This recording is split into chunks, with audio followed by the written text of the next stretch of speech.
going on, Wolfpack Nation? Thank you so much for tuning back in here for part 2 of our discussion here. Again, not necessarily having a topic here per se that we're talking about, but really just wanted to kind of talk a little bit in terms of our, how we grew our fandom from the beginning times for NC State. Some of our favorite moments from the history, which kind of helped grow our fandom from NC State as well. And we also too shared an awesome story as well about one of our followers' fandom as well. So if you haven't checked out part 1 yet, make sure to go give that a follow, check that out first. And also to make sure to as well hit that subscribe button. Again, hey, it's free to do, and also to make sure that you don't miss out whenever we release new content, and also to whenever we do any of our live streaming content as well.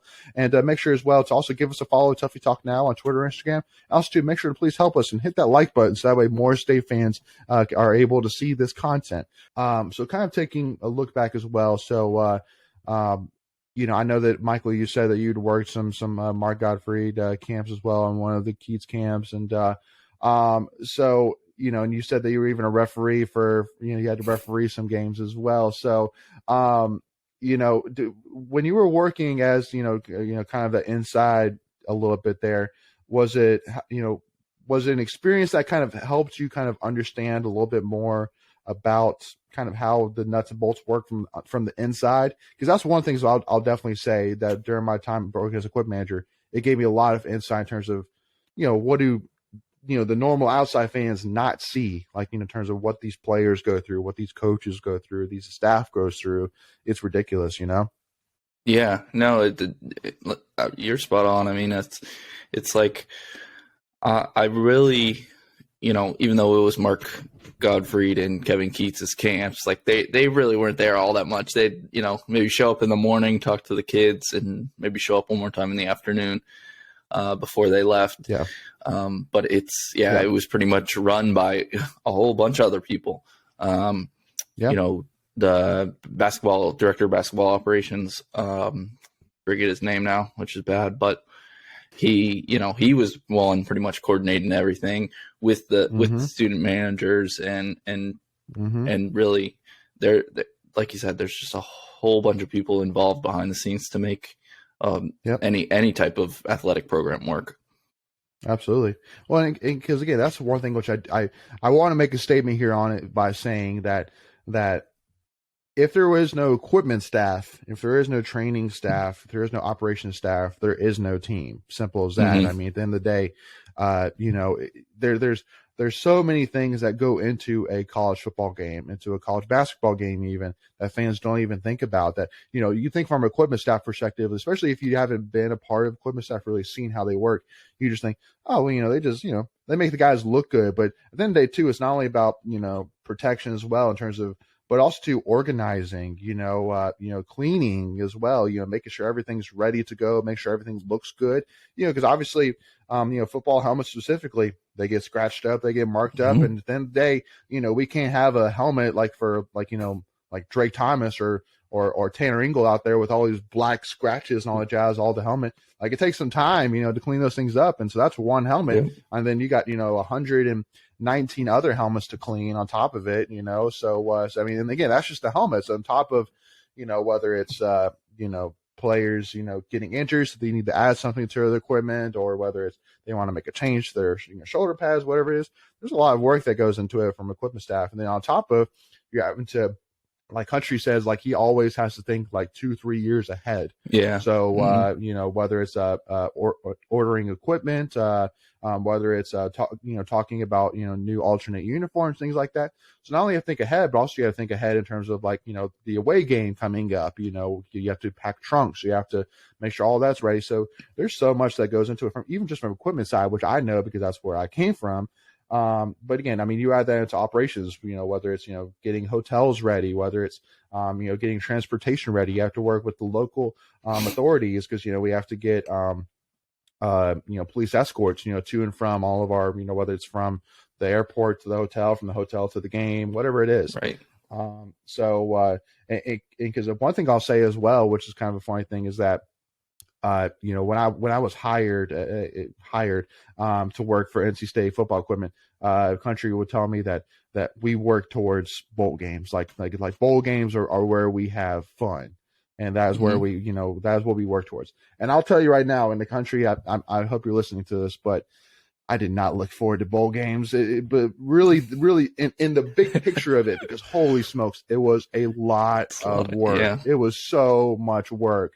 It was crazy. Which I mean, so yeah, I mean, like there were times, like, you know, the small percentages where, yeah, there were some really fun times, like, you know, where you got to go out, you know, at nights and go hang out at the town, and you know, like obviously the bowl game itself is really cool. You know, going to see some of the events, things like that.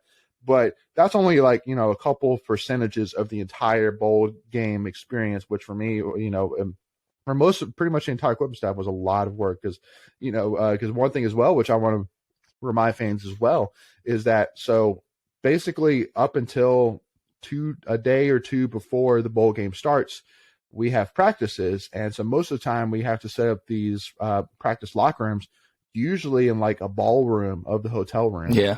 And so basically you're having to set up an entire locker room in a ballroom. So you have to have all the chairs lined up. You have to put all the bags out, have all the equipment set up, have all the training tables, you know, equipment tables, whatever it may be, wherever it needs to be.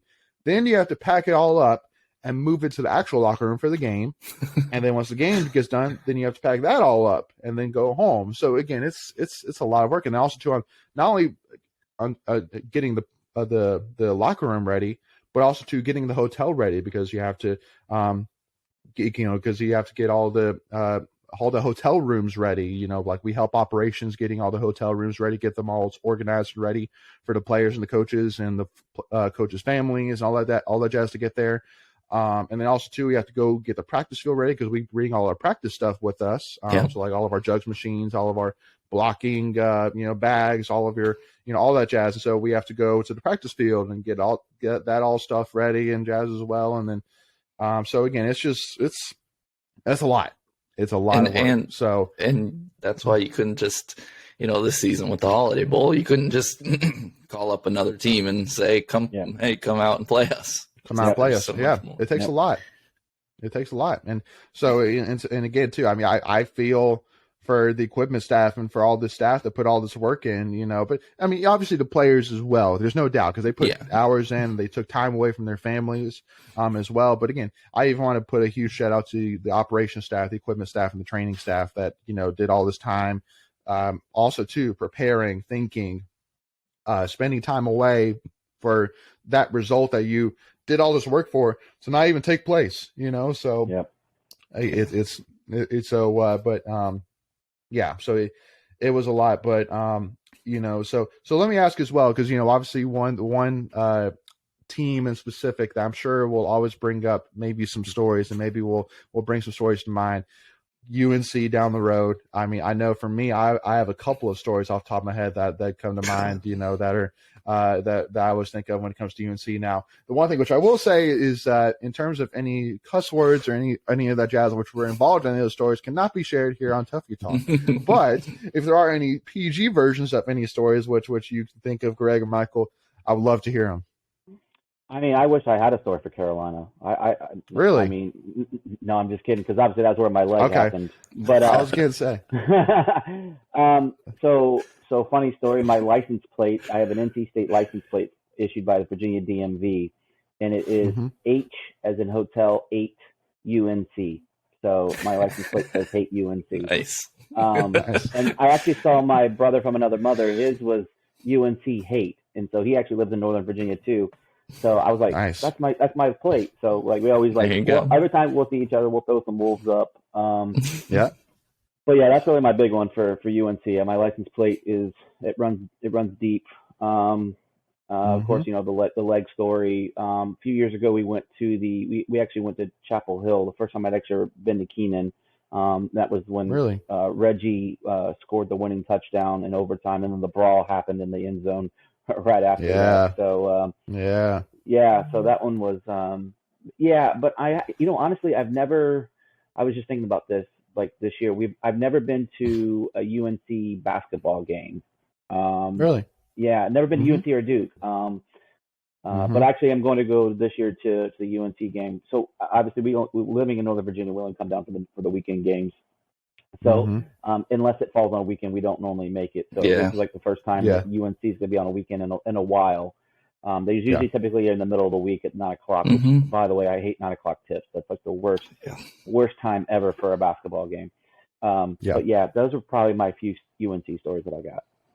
Yeah, Michael, you got any for us? And don't be, because if you say no, don't worry about it. No, I got plenty. I mean, I remember yes. Not so much in football until like Russell Wilson, and he pretty much dominated Carolina, which was awesome. But in basketball, just like losing to them every single year, just twice a year. And then that 1 year, Sidney Lowe won. That was awesome. And then, over the last couple of years, we've been more successful, which is good to see. The football game in Keenan that Greg, you mentioned, I was at that game too. That was an awesome game. What else? Well, I mean, I know we're talking about Carolina, but also I have plenty of Duke stories too. I was at both I was at 2 of the 3 court stormings. One is a student, one is just a fan when we beat Duke at home. And then I was also at, I think I've talked about it before, the game in 2017 in Cameron Indoor.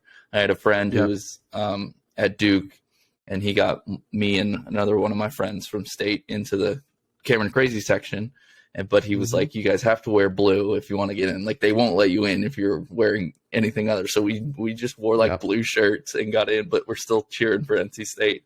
And that's one of my favorite memories, because that was the first time we won in Cameron in years. So. Yeah. But did we though?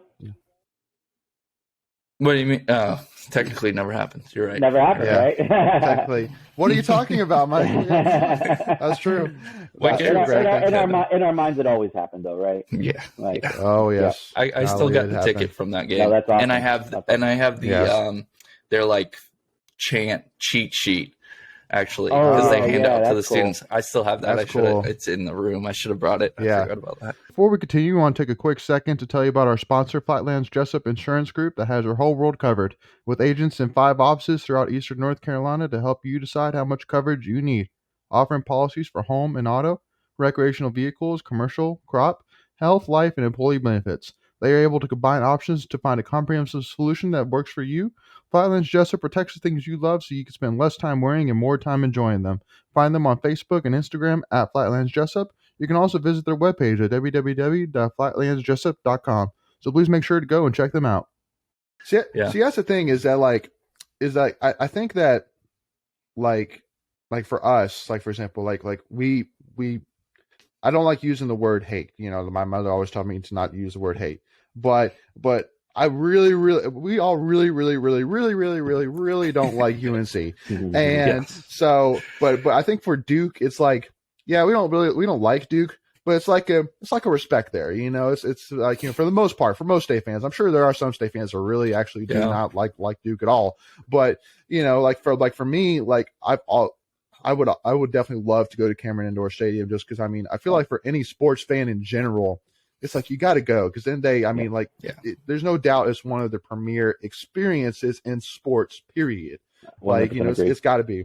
And so, but obviously right now with Coach K being there, it's way too expensive for my pocketbook. Yeah. Even for any kind of non-conference game, it's still way too expensive. Well, so, but definitely love to get there. Too. It's so small. It's crazy. Really hard. It's like trying to get tickets for Doak baseball, for state baseball. Right. It's just really hard. But it's beautiful though. Again, it's such a beautiful stadium though, really, or arena, whatever it is.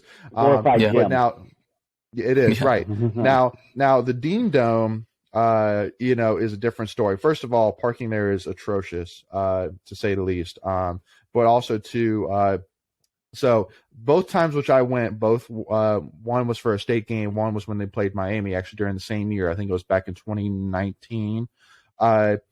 Both times we sat in the upper sections. And for those who have not been there or haven't sat in the upper sections, it is literally like walking straight up, it's literally like walking straight up. Seriously, those stairs go straight up. So it is a hike walking up those steps to in the Dean Dome. But also too, one of the annoyances as well is that, so in 2019, when we lost at UNC, so I went with my wife, and so things weren't looking well. So I was like, hey, let's go and get out of here, before, fans get out here or whatever. So we took the bus from one of the villages nearby where we had dinner, and we just left the car there, and we took the bus from there to the Dean Dome. And well, so for those State fans who haven't been to a game or don't know this, the buses don't run until the clock hits 0. So we literally got out there, and we literally got on the bus, and we literally had to sit there on the bus until the game ended. And I can't even tell you how many times I was literally sitting there going, can we walk there? I was like, that seems like kind of a little bit of walk, but can we walk there? But I was like, no, we can't do that. It's cold out here. It's like, no, it's way too far. So we literally waited there until basically the game hit 0 and enough fans came out for the buses to start moving. So that was like an extra, like, just stab in the heart, for all of us State fans that had to lose that game. We had to basically wait there for fans to join us to leave. Good. So, I would pay the premium Uber price. Yeah, no kidding. Could have done that to get too. The heck out of Dodge. So let me tell you guys one of my favorite UNC stories. Well, actually, I got 2 of them actually, but I'll give you my favorite one first. So I'm sure a lot of my close fans have heard this as well, but I'll share this. So back in 2014, this was my second year as a football equipment manager, and so it was actually in 2014. So that year, and starting that year, and basically over the next 2 years, I was basically the visiting team side ball boy. So meaning that I was the ball boy on the visiting team sidelines, which was very cool because you got to obviously you got to be beside I was actually able to stand beside guys like Jimbo Fisher, Dabo Swinney, and actually Dabo and I actually have this really funny picture where Dabo's kind of doing this like gesture, and I'm just like looking at him like this, like, trying to see what he's doing, but it just looks hilarious. I actually like Sammy Watkins, he actually almost ran me over one time as well. So that was kind of cool. But also too, so 2014, we played at Carolina, and it was before the UNC team ran out of the tunnel.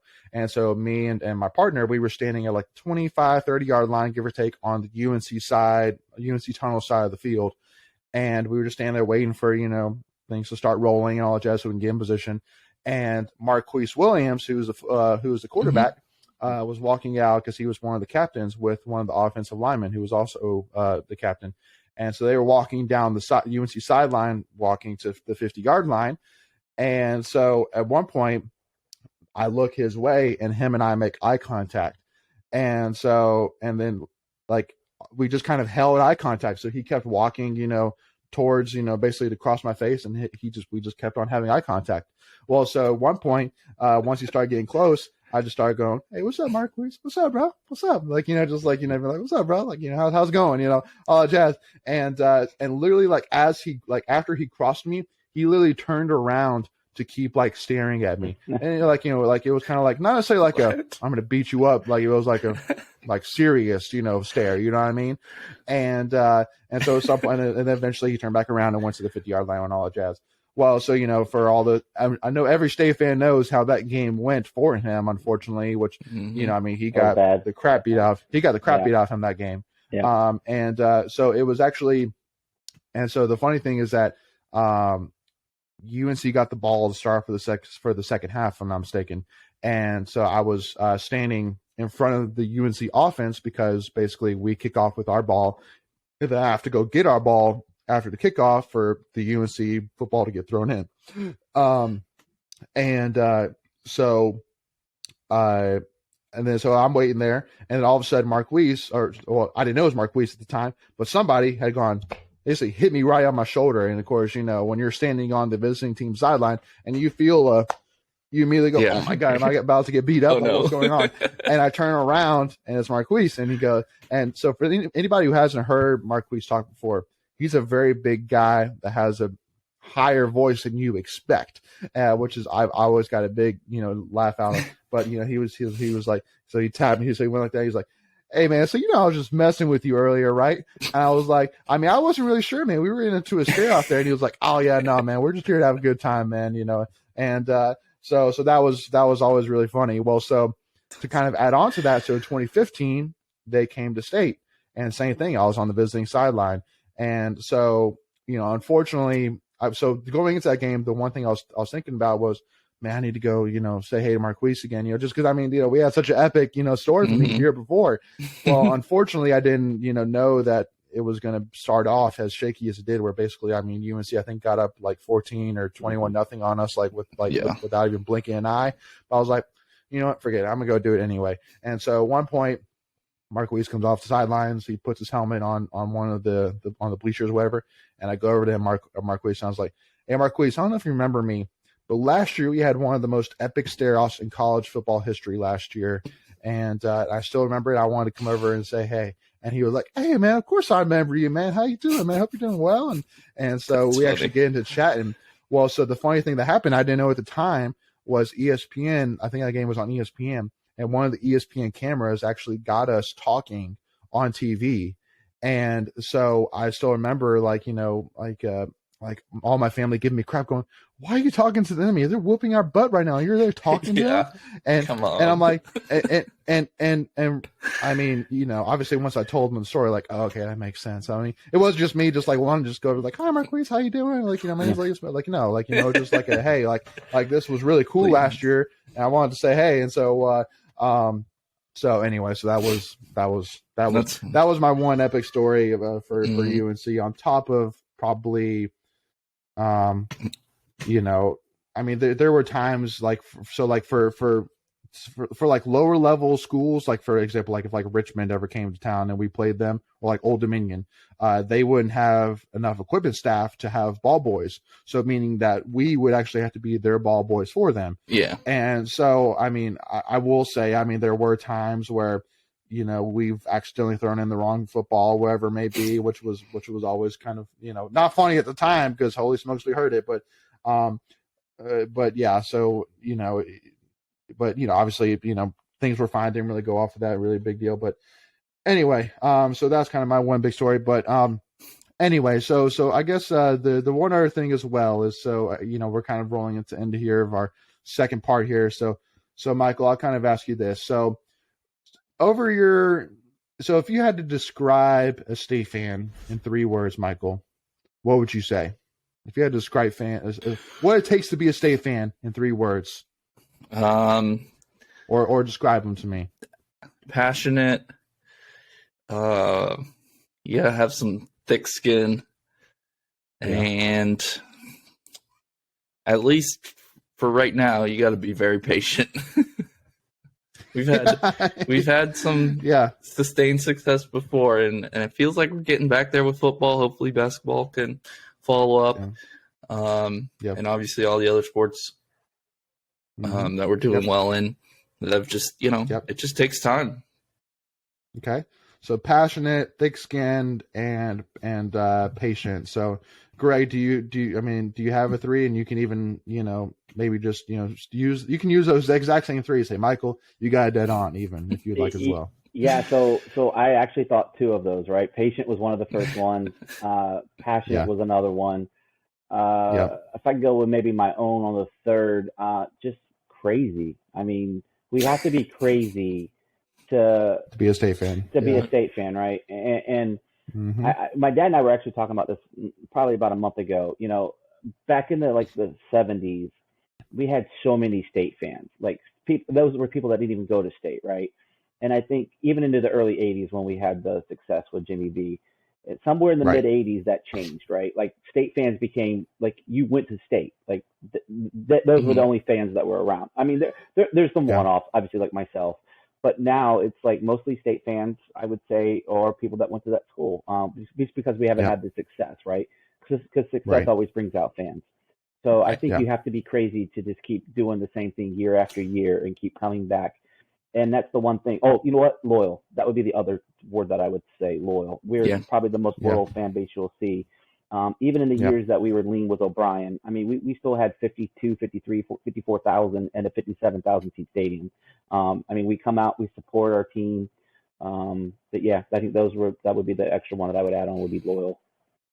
Yeah. Well, and I mean, especially too, because I mean, it's been, like 25 years since we've won a major championship of any sort.